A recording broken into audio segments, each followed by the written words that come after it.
오늘 은혜 받으실 말씀은 에베소서 4장 13절에서 15절 말씀입니다. 에베소서 4장 13절에서 15절 말씀을 다 같이 봉독하겠습니다. 우리가 다 하나님의 아들을 믿는 것과 아는 일에 하나가 되어 온전한 사람을 이루어 그리스도의 장성한 분량이 충만한 데까지 이르리니, 이는 우리가 이제부터 어린아이가 되지 아니하여 사람의 속임수와 간사한 유혹에 빠져 온갖 교훈의 풍조에 밀려 요동하지 않게 하려 함이라. 오직 사랑 안에서 참된 것을 하여 범사에 그에게까지 자랄지라. 그는 머리니 곧 그리스도라. 아멘. 믿음의 고백하겠습니다. 예수님 안에서 나는 언제나 행복합니다. 예수님과 함께 기쁘고 즐겁게 삽니다. 이렇게 사는 우리 모두가 되기를 예수님의 이름으로 축원합니다. 저는 오늘 함께 읽은 말씀을 중심으로 행복의 비결, 한번 따라합시다. 행복의 비결, 여든 제목으로 하나님 말씀을 나누고자 합니다. 제가 젊은 시절에 책을 즐겨봤습니다. 처음에는 한국과 서양의 고전 문학을 중심으로 읽다가 나중에는 철학 서적들도 또 역사서들도 많이 읽었습니다. 요즘 많이 매스컴에 등장하는 이른바 인문학을 중심으로 독서를 했습니다. 그렇게 책을 알게 된 세상은, 또 사람의 삶은 단순하거나 온통 장밋빛으로 환한 것이 아님을 알게 됐습니다. 오히려 사는 것은 힘들고 인생이란 암울한 회색 같은 모습으로 어둡고 힘겨운 여정임을 깨닫게 됐습니다. 그러던 중에 저희 아버님이 40대 중반에 갑자기 너무 일찍 세상을 떠나셨습니다. 그 바람에 집안에 큰 어려움이 있게 됐고 저의 생활은 더 힘겨워졌습니다. 제 앞길은 회석을 넘어서 캄캄한 암흑의 색으로 바뀌고 말았습니다. 살기는 사는데, 교회는 다니긴 다니는데 왜 이렇게 사는 게 버겁고 힘든지요. 어떻게 살아야 될지, 무엇을 위해 살아야 될지 막막하기만 했습니다. 그렇게 절망의 밤을 보내던 어느 날 예배를 드리다가 하나님을 만났습니다. 주님의 은혜의 빛이 제게 비춰지게 됐습니다. 그러자 얼마나 감사한지요. 저의 캄캄한 청춘에 놀라운 은혜의 빛이 비춰지자 세상이 달라졌습니다. 어두운 밤의 색이 아니라 환한 은혜의 빛으로 바뀌게 되었습니다. 상황은 여전히 암울하고 막막한데 주님을 만나니까, 주님의 은혜의 빛이 비춰지니까 인생이 바뀌고 말았습니다. 사는 것이 얼마나 감사한지, 얼마나 고마운지 매일 찬양할 것밖에 없었고, 그때부터 저는 지금까지 그 주님과 함께 행복한 삶을 살고 있습니다. 여러분, 사람들은 말합니다. 돈이 있어야 행복하다, 힘이 있어야 행복하다, 예뻐야 행복하다, 이런 것들이 있어야 행복하다. 아닙니다. 우리가 살면서 어떻게 행복한 삶을 살 수가 있겠습니까? 아무리 많은 돈을 가지고 있어도, 아무리 많은 세상의 지식을 가지고 있어도 그것이 나에게 행복을 안겨다 주지 못합니다. 하지만 행복의 근원 되시는 예수님이 나와 함께 하시면, 그 주님과 함께 살면, 주님과 사랑을 나눌 때 우리 모두는 주님과 함께 행복한 삶을 살게 될 줄로 믿습니다. 저는 새해를 맞으며 우리 모든 성도님들이 행복한 성도가 되기를 소원합니다. 여러분의 가정이 행복한 가정이 되기를 기도합니다. 우리 강남성전이 하나님께서 기뻐하시는, 세상 모든 교회가 부러워하는 행복한 교회가 되기를 간절히 기도합니다. 이왕 예수님을 믿는다면 행복해야 되지 않겠습니까? 예수님을 믿으면서도 화내고 짜증내고 염려하고 걱정하고 나는 불행해, 난 할 수 없어, 나는 틀렸어, 이렇게 불행한 삶을 산다면 안 되는 것이 아니겠습니까? 천지와 만물을 창조하신 하나님을 나의 아버지로 모시고 예수님 나의 구주가 나를 위해 십자가에 주심을 믿고 하나님의 자녀가 되었다면 이제 우리는 주님과 함께 행복한 삶을 살아야 됩니다. 그러므로 오늘 본문의 말씀은 우리가 세상 살면서 어떻게 행복한 내가 되고 행복한 가정을 이루고 행복한 교회를 만들지 행복의 비결을 알려주고 있습니다. 여러분, 오늘 이 시간에 이 말씀을 마음의 문을 열고 들으십시오. 이 말씀을 여러분의 신비에 하나하나 새겨서 이 말씀 붙들고 살아감으로 여러분 모두가 주님 안에서 행복한 삶을 살게 되기를 예수님의 이름으로 축원합니다. 그렇다면 우리가 어떻게 살 때 행복한 삶을 살 수가 있겠습니까? 첫째로 겸손하게 살아야 됩니다. 오늘 우리가 함께 읽은 에베소서의 말씀은 바울이 감옥에서 쓴 옥중서신이며 또 성도들이 어떻게 믿음 생활해야 될지 알려주는 귀한 말씀이기도 합니다. 바울은 자신의 몸은 비록 로마의 감옥에 있었지만 어느 교회보다도 사랑하고 힘을 기울여 개척하고 잘 성장시켰던 에베소 교회 성도들을 사랑했습니다. 그래서 이 편지를 통해서 그들이 더욱더 주님을 잘 믿을 수 있도록, 그래서 주님 때문에 행복한 삶을 살 수 있도록 행복의 비결을 알려주고 있습니다. 그렇다면 오늘 말씀을 통해 우리가 어떻게 하면 행복해진다고 말씀하고 있습니까? 오늘 말씀 에베소 4장 1절로 3절 말씀 함께 읽겠습니다. 그러므로 주 안에서 갇힌 내가 너희를 권하노니 너희가 부르심을 받은 일에 합당하게 행하여 모든 겸손과 온유로 하고 오래 참음으로 사랑 가운데서 서로 용납하고 평안에 매는 줄로 성령이 하나 되게 하신 것을 힘써 지키라. 겸손과 온유에 매는 줄로 하나 되라고 말씀하고 있습니다. 어떻게 우리가 세상 가운데 살면서 행복한 삶을 살 수 있습니까? 제일 먼저 기억해야 될 것이 있습니다. 겸손한 여러분 되기를 예수님의 이름으로 축원합니다. 지금 우리 대한민국은 심각한 위기에 처해 있습니다. 국론은 4분 오열하고 비방과 미움이 가득합니다. 도대체 나라가 왜 이 모양이 꼴이 되는지 도무지 알 수가 없습니다. 나라가 이 모양이니까 가정도 위태롭습니다.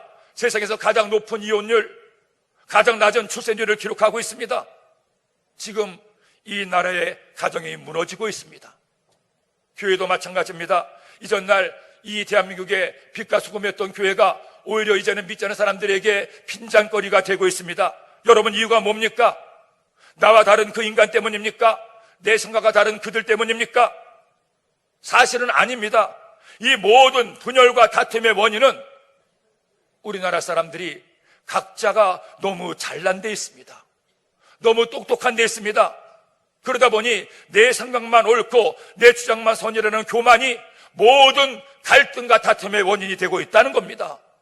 왜 집안에서 부모와 자식이 원수가 됩니까? 부모는 부모대로 내가 인생을 오래 살았고 경험을 다 해봤는데 저 자식이 내 말을 안 듣는다고, 내 뜻대로 안 따라준다고 화내고 역정을 냅니다. 자식은 자식대로 부모가 뭣도 모르면서 잘난 체 한다고, 내가 더 똑똑한데, 내가 더 모든 걸 잘하는데 하고 부모를 우습게 여기고 교만하게 자신을 내세웁니다. 정치권도 만만치 않죠. 보수는 보수대로, 진보는 다 악하다고, 진보는 진보대로, 보수는 다 썩었다고, 자신을 돌아볼 겨를이 없이 남을 판단하고 정죄하고 나는 옳고 너는 그러다는 이 잘못된 교만이 이 대한민국을, 가정을, 모든 관계를 깨뜨리고 있습니다. 바울은 이것을 알았습니다. 그러기에 에베소 교회 성도들에게 간절히 부탁하는 겁니다. 너희가 행복하기 위해서는 하나 되어야 한다. 행복한 삶을 살기 위해서는 겸손하고 온유해라. 그래야 하나 될 수가 있고 그래야 함께 행복할 수가 있다. 그리고 또 하나, 겸손하기 위해서는 성령 안에서 하나 되어라. 내 입만으로는 겸손할 수 없으니 성령 충만받아 성령의 능력으로 겸손과 온유 옷을 입으라고 말씀하고 있습니다. 여러분, 행복은 돈에 있지 않습니다. 행복은 권력에 있는 것이 아닙니다. 함께 사는 세상에서 나는 낮추고 겸손하게 그를 높여주고 격려하고 칭찬할 때 여러분의 삶에, 여러분의 가정에, 우리 강남성전에 행복이 시작이 됩니다. 그리고 예수님은 마태복음 11장 29절에 말씀합니다. 나는 마음이 온유하고 겸손하니 나의 멍에를 메고 내게 배우라. 그리하면 너희 마음이 쉼을 얻으리니. 따라합시다. 나는 마음이 온유하고 겸손하니 내게 배우라. 내게 배우라. 우리가 무엇을 본받아야 됩니까? 예수님의 온유하심을, 예수님의 겸손을 본받아 우리도 겸손의 옷을 입고 내 이웃을, 내 가족을, 우리 교우들을 사랑으로 섬기는 여러분 되기를 예수님의 이름으로 축원합니다. 제가 오래전에 버스를 타고 전국 여행을 한 적이 있습니다. 한 번은 경북 봉화에서 버스를 타고 가는데 제 앞에 50대쯤 되는 부부가 앉아 있었습니다. 그런데 아내가 남편에게 계속 말을 합니다. 몇 자리 뒤에 있는 제 귀에도 똑똑히 들릴 만큼 큰 소리로 말을 하는 거예요. 더구나 그분이 하는 말들이 좀 말이 안 되는 말들 하십니다. 여보, 저 소 좀 봐. 소가 바보같이 생겼어. 저기 꽃들이 피었는데 꽃이 이상해. 왜 저렇게 생겼을까? 여보, 저 구름 좀 봐. 구름이 새가 똥 싼 것 같아. 새똥인가 봐. 제가 뒤에서 들으니까 말이 안 됩니다. 아하, 정신적으로 문제가 있는 아내구나 생각을 했어요. 그런데 더 놀라운 것은 그런 아내의 말들을 남편이 다 받아주는 겁니다. 정말 그렇네. 저 소는 바보 같네. 꽃들이 왜 저래? 새가 똥을 쌌나 봐. 저거 새똥인가 봐. 웬만한 남편이었으면 시끄러, 조용히 해 하고 말렸을 텐데 그 남편은 1시간이 넘도록 그렇게 떠들고 승객들이 찌푸리는데도 여전히 그 말을 다 받아주는 거예요. 처음에는 아니, 저분은 왜 저렇게 아내가 말도 안 되는 말을 시끄럽게 떠드는데 내버려 두나 좀 조용히 하라고 하지 하다가 점점 제 마음에 다른 감동이 밀려왔습니다. 아하, 저게 진짜 사랑이구나. 저 아내가 정신적으로 좀 문제가 있을지 모르는데 그래도 아내가 하는 말을 다 받아주고 들어주고 품어주고 이해해주니 저게 진짜 사랑이겠구나. 생각해보면 우리 예수님도 우리를 어떻게 사랑하십니까? 예수님의 눈높이에서 우리를 바라보십니까? 그렇다면 우리는 단 한 사람도 살아남을 수가 없습니다. 그러나 예수님은 낮고 천한 인간의 몸으로 이 땅에 오셔서 우리들을 있는 모습 그대로 받으시고 용서하시고 이해하시고 사랑하시고 품에 안아주십니다. 그러니 우리도 주님 닮아 그렇게 살아야 되지 않겠습니까? 내 마음에 안 든다고, 내 생각대로 안 해준다고, 내 뜻과 다르다고 판단하고 정죄하고 미워하고 싸우고 욕하면 내 삶은 지옥되고 내 가정은 무너지고 그 교회는 깨질 수밖에 없습니다. 하지만 때로는 내 마음에 들지 않고 내 생각과 다르고 내 뜻과 맞지 않아도 상대방의 말에 귀를 기울이고 경청하고 성령 안에서 살아야 되기 위해서 겸손하게 서로를 섬길 때 그런 겸손의 가정이 행복한 가정이 되고 그런 겸손한 교회 가운데 하나님 은혜가 임하게 됩니다. 오늘 이 시간 이 말씀을 기억합시다. 겸손으로 옷을 입고 내가 만나는 모든 사람들을 높이고 칭찬하고 격려하고 세워주는 우리 모두가 되기를 예수님의 이름으로 축원합니다. 둘째로 우리가 믿을 때 행복해집니다. 생각해보면 사람이 아무리 잘난 것처럼 보여도 사람은 그 누구도 내일 일을 알지를 못합니다. 한때 한국 최고의 지성 중에 한 분으로 알려졌던 이혜령 박사도 사랑하는 딸이 암에 걸려서 처절한 투병생활을 할 때 자신의 능력과 경험이 아무것도 아님을 절감했다고 합니다. 한때 세계 최고의 부자였던 미국의 하워드 유저는 그 많은 재산이 있었음에도 죽을 때 사인을 조사해보니 영양실조로 죽었습니다. 이 두 사람은 똑같은 무력감을 느꼈지만 다른 선택을 했습니다. 이혜령 박사는 절망 앞에서 하나님을 만나 하나님을 믿었습니다. 지성에서 영속으로 가는 놀라운 선택을 하게 됐습니다. 하지만 이 하워드 유저는 끝까지 아무도 믿지 못한 채 누가 자신을 죽일까 재산을 빼앗을까 의심해서 통조림만 먹다가 영양실조로 죽어갔습니다. 여러분이 나 자신의 삶을 다 아십니까? 내가 왜 세상에 존재하는지, 내 삶의 의미가 무엇인지, 이 어둡고 막막한 세상에서 누구를 믿고 의지하며 살아야 되는지 다 아십니까? 왜 사람들이 불행하다고 생각합니까? 왜 매일 사는 게 힘들다고 험하다고 말합니까? 중요한 이유가 있습니다. 믿음이 없기 때문이에요. 사람도 믿을 수가 없고 나의 내일도 믿을 수가 없습니다. 하나님을 믿을 수가 없습니다. 모든 게 의문투성이니까 그는 결코 행복할 수가 없습니다. 그러나 믿는 게 있다면, 내 생명조차도 다 맡기고 믿을 수 있는 그 누구가 있다면 그 믿음 때문에 그는 진정 행복할 수가 있습니다. 바울이 분노와 염려로 점철됐던 젊은 날을 청산하고 감옥 안에서조차 행복한 사람이 될 수 있었던 비결은 바울에게 믿음이 있었기 때문입니다.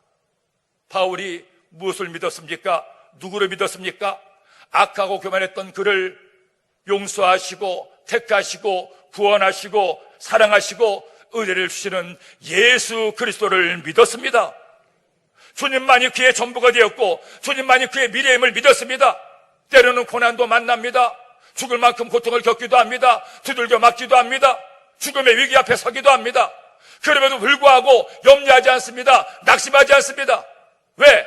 주님이 그 고난의 한가운데 나와 함께 하심을 믿기 때문에 아무리 거센 환란이 비바람에 몰아쳐 와도 주님이 나와 함께 하시니 나는 이 고난을 이길 수 있어. 주님을 믿습니다. 주님을 의지합니다. 그 믿음으로 행복한 삶을 살 수가 있었습니다. 그러기에 그는 오늘 말씀에 이처럼 우리에게 권면합니다. 13절 14절 말씀을 읽겠습니다.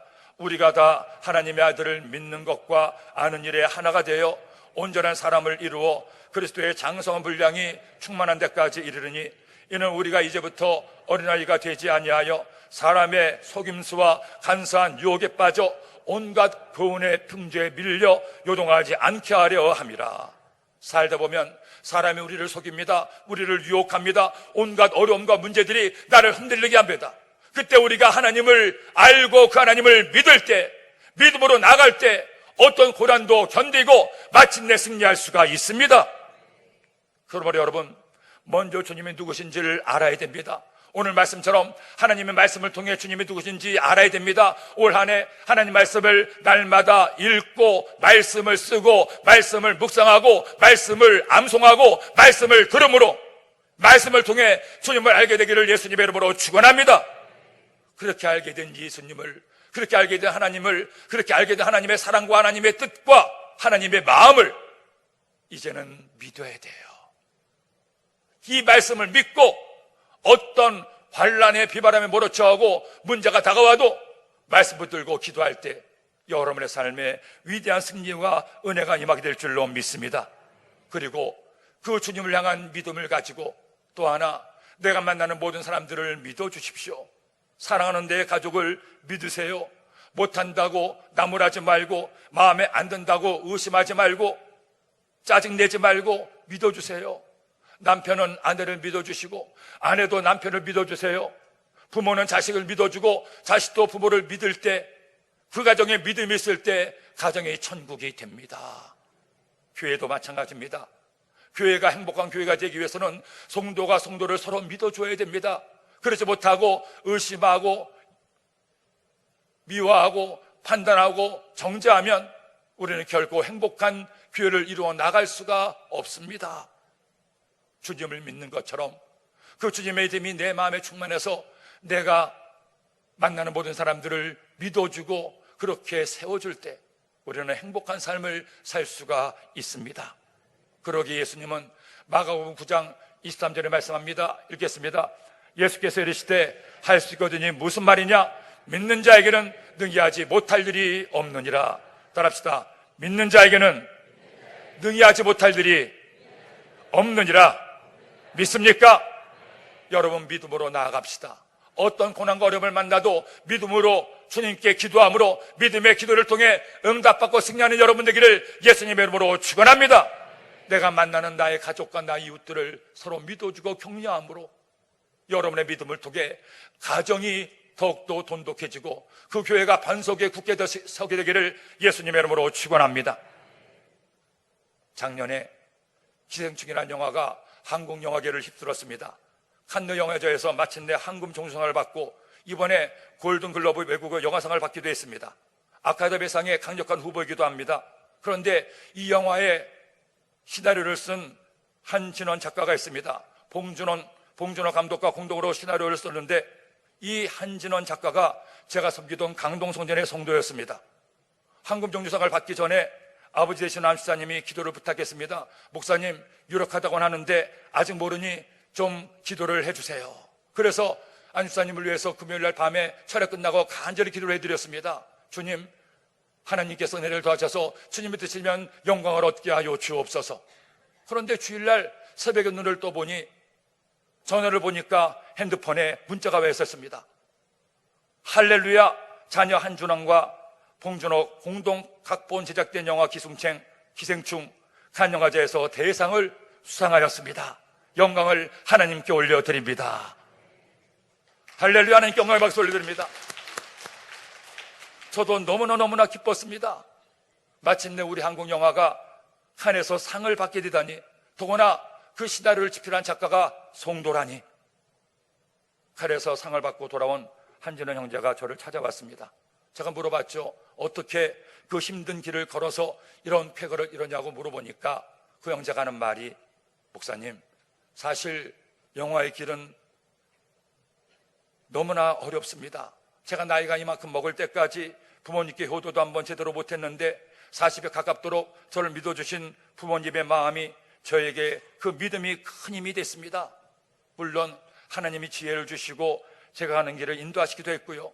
어려울 때, 힘들 때마다 하나님께 기도하며 어려움을 이겨나가며 이 시나리오를 썼는데 이런 영광을 얻게 되었습니다. 뭐니 해도 우리 부모님의 믿음이 저에게 큰 힘이 됐습니다. 여러분, 자식들 기르는 부모님들 되시지 않습니까? 믿어주세요. 세상에서 부모가 자식을 믿어주지 않으면 누가 그를 믿어줄 수가 있겠습니까? 내 마음에 안 들 수가 있고 내 뜻대로 안 해준다고 다 잘못된 것만이 아닙니다. 그는 그의 삶이 있고 사실은 부모보다 자식 본인이 더 많이 힘이 듭니다. 겉으로는 안 그럴 것 같죠? 그렇지가 않습니다. 우리 자녀들 부모님을 믿어주세요. 때로는 마음에 안 들고 내 생각과 달라도 나를 사랑하고 나를 위해서 모든 것을 희생하는 부모님을 믿어주시고 그 부모님의 기도를 기억할 때 가정은 복된 가정을 이룰 수가 있습니다. 결국 세상은 어떻게 행복한 삶을 우리에게 안겨다 줍니까? 불신과 미움과 원망과 다툼은 결코 나를 행복하게 하지 못합니다. 하지만 서로를 믿고 의지하고 사랑으로 하나 될 때 우리의 삶은 행복한 삶으로 바뀌게 됩니다. 오늘의 말씀 꼭 기억하십시오. 믿고 겸손함으로 복된 삶을 살고 행복한 인생을 만들어가기를 예수님의 이름으로 축원합니다. 셋째로, 사랑할 때 행복해집니다. 따라합시다. 사랑할 때 행복해집니다. 제가 처음에 말씀드린 것처럼 그렇게 책을 좋아해서 열심히 읽던 시절에 한 번은 철학자 칸트의 순수이성 비판이라는 책을 봤습니다. 그런데 문제는 이 책을 아무리 읽어도 이해가 안 되는 겁니다. 그래서 이번에는 해설서를 사서 봤습니다. 그래서 해설한 해설서를 봤는데 해설서도 이해가 안 되는 겁니다. 그래도 저는 끝까지 다 봤습니다. 무슨 말인지 이해도 안 되는데 끝까지 다 봤습니다. 왜? 중간에 포기하는 게 싫어서, 읽었다는 소리는 하기 위해서. 이번에 제가 다시 한번 이 책을 보니까 이제는 어느 정도 이해가 됐습니다. 40년 전 당시 제가 처음 그 책을 봤을 때 그때는 번역에도 문제가 좀 많이 있었고 저 역시 어렵기 때문이죠. 그런데 여러분, 살아보니까 사실은 순수이성 비판 이런 책들 안 봐도 아무 상관없습니다. 칸트의 3대 비판서가 있습니다. 순수이성 비판, 실천적 비판, 판단력 비판. 이런 책 안 봐도 우리 인생 아무런 문제가 없어요. 그보다 더 중요한 것들이 있음을 살아보니 알게 됐습니다. 내가 많이 몰라도, 내가 많이 못 가졌어도 이렇게 살 때 행복해짐을 깨닫게 됐습니다. 어떻게? 하나님의 말씀을 통해. 어떻게 살아야 내가 행복한 삶을 살 수 있습니까? 오늘 말씀에서 우리 행복의 비결의 가장 중요한 것을 알려주고 있습니다. 오늘 말씀 15절 말씀 읽겠습니다. 오직 사랑 안에서 참된 것을 하여 범사에 그에게까지 자랄지라. 그는 머리니 곧 그리스도라. 사랑 안에서 참된 것을 하여 범사에 주님처럼 자랄지라. 여러분, 사람은 결코 혼자서는 행복할 수가 없습니다. 홀로 행복하기에는 너무나 어렵고 힘든 세상이고 죄가 나를 가만히 두지 않습니다. 미워하게 합니다. 다투게 합니다. 염려하게 합니다. 욕심나게 합니다. 절망하게 합니다. 두렵게 합니다. 하지만 우리가 사랑하면, 성령으로 하나 되어서 서로 사랑하며 살면 그 사랑이 나를 행복하게 만듭니다. 내 가족끼리 왜 다투고 싸웁니까? 서로 진짜 사랑을 하지 못하기 때문에. 우리나라 사람이라면 다 아는 재벌 아버지가 얼마 전에 세상을 떠났습니다. 평소에도 문제가 많던 그 가정은 결국 또 한 번 사회의 지탄을 받습니다. 상속싸움으로 남매 간에, 엄마 자식 간에 다툼과 분쟁이 일어났습니다. 그것이 사람들에게 손락질을 받고 있습니다. 저도 형제들이 있는데 그 그들처럼 3남매가 있습니다. 누나가 있고 동생이 있습니다. 그런데 저희 남매들은 안 싸웁니다. 왜 안 싸우느냐? 다툴 재산이 없으니까. 싸울 일이 없습니다. 있는 게 다 좋은 것이 아니죠. 수십억짜리 아파트에 살고 수백억 가는 땅을 가지고 있으면 뭐합니까? 만일 그것 때문에 가족 간의 사랑이 깨지고 미워하고 다툰다면 그것은 돈이 아니라 독이지 않겠습니까? 저는 기도합니다. 하나님, 새해가 됐는데 우리 모든 성도님들의 가정이 사랑하는 가정 되게 하시고, 교구가 우리 강남성전이 사랑하는 교구, 사랑하는 교회가 되게 하여 주옵소서. 사랑의 습관이 되게 하여 주옵소서. 사랑하는 것이 그의 삶의 목적이 되게 하여 주시옵소서. 예수님께서 요한복음 13장 34절로 35절에 말씀합니다. 읽겠습니다. 새 계명을 너에게 주노니 서로 사랑하라. 내가 너희를 사랑한 것 같이 너희도 서로 사랑하라. 너희가 서로 사랑하면 이로써 모든 사람이 너희가 내 제자인 줄 알리라. 너희는 서로 사랑하라. 이것이 주님의 마지막 명령이었습니다. 제가 좋아하는 수필 작가가 3명이 있습니다. 그분들의 책을 보며 많은 감동을 받기도 했습니다. 한 사람은 인연의 작가 피천득이고, 또 한 분은 미르네의 작가 서정봉 교수입니다. 또 한 분은 서강대 교수였던 장영희 작가인데, 그녀는 소아마비로 불편한 몸으로 장애를 극복하고 아름다운 삶을 살았습니다. 그녀의 책 내 생에 단 한 번이라는 책에 그녀가 초등학교 3학년 때 쓴 일기를 소개했는데, 그 일기가 너무 좋아 여러분께 잠깐 읽어드리겠습니다. 오늘 아침에도 엄마가 연탄재 부수는 소리에 잠이 깼다. 살짝 문을 열고 보니 밤새 눈이 많이 왔고, 엄마가 연탄재를 바켓스에 담고 계셨다. 올해는 눈이 많이 와서 우리 집 연탄재가 남아나지 않겠다. 학교 갈 때 엄마가 학교까지 몇 번 왔다 갔다 하면서도 깔아놓은 연탄재 때문에 흰 눈 위에 갈색 선이 그어져 있었다. 그 위를 걸으니 별로 미끄럽지 않았다. 하지만 올 때는 내일막길인데다가 눈이 얼어붙은 바람에 너무 미끄러워 엄마가 나를 업고 와야 했다. 내가 너무 무거웠는지 집에 닿았을 때 엄마는 숨을 헐떡거리고 이마에는 땀이 송송 나 있었다. 추운 겨울에 땀을 흘리는 사람, 바로 우리 엄마다. 그런데 나는 문득 엄마의 이마에 흐르는 그 땀이 눈물처럼 보인다고 생각했다. 나를 업고 오면서 너무 힘들어서 우셨을까? 아니면 또 나 죽으면 너 어떡하니? 생각하시면서 우셨을까? 엄마, 20년만 기다려요. 소아마비는 누워 떡 먹기로 고치는 훌륭한 의사 되어 내가 엄마 업어줄게요. 여러분, 새해가 밝았습니다. 이 안에 우리 서로 사랑함으로 행복한 삶을 살아야 되지 않겠습니까? 어느 가수의 노랫말처럼 엄마, 아빠 행복하자. 아프지 말고, 아프지 말고. 결국 우리가 사는 인생은 서로 사랑하고 믿어주고 겸손하게 서로를 세워줄 때 행복한 삶을 만들어가는 인생이 아니겠습니까?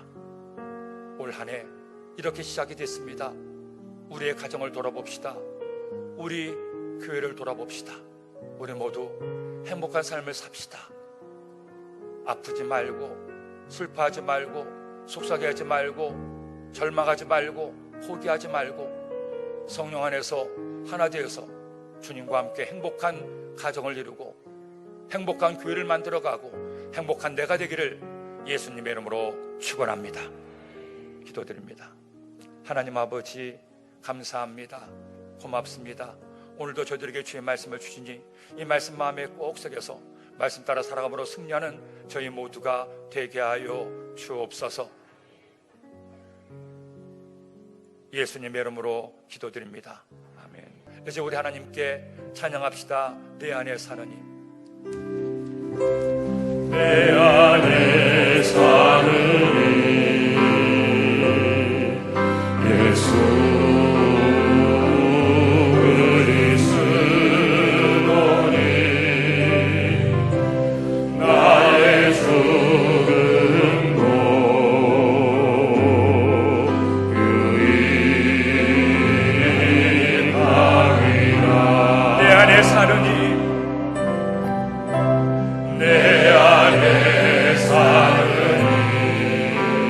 예수님 나와 함께 하심을 감사합니다.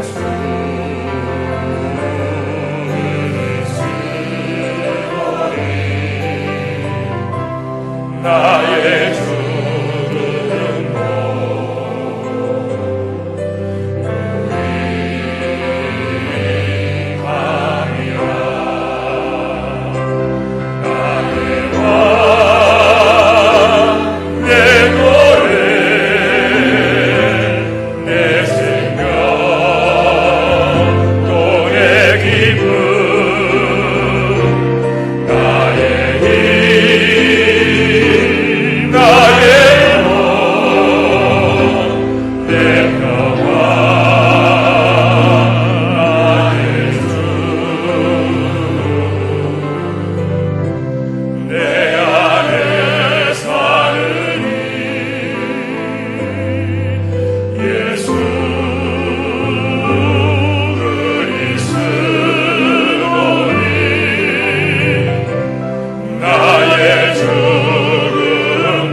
모두 나서 찬양합시다. 나의 왕이여 내 생명 되시는 주님을 찬양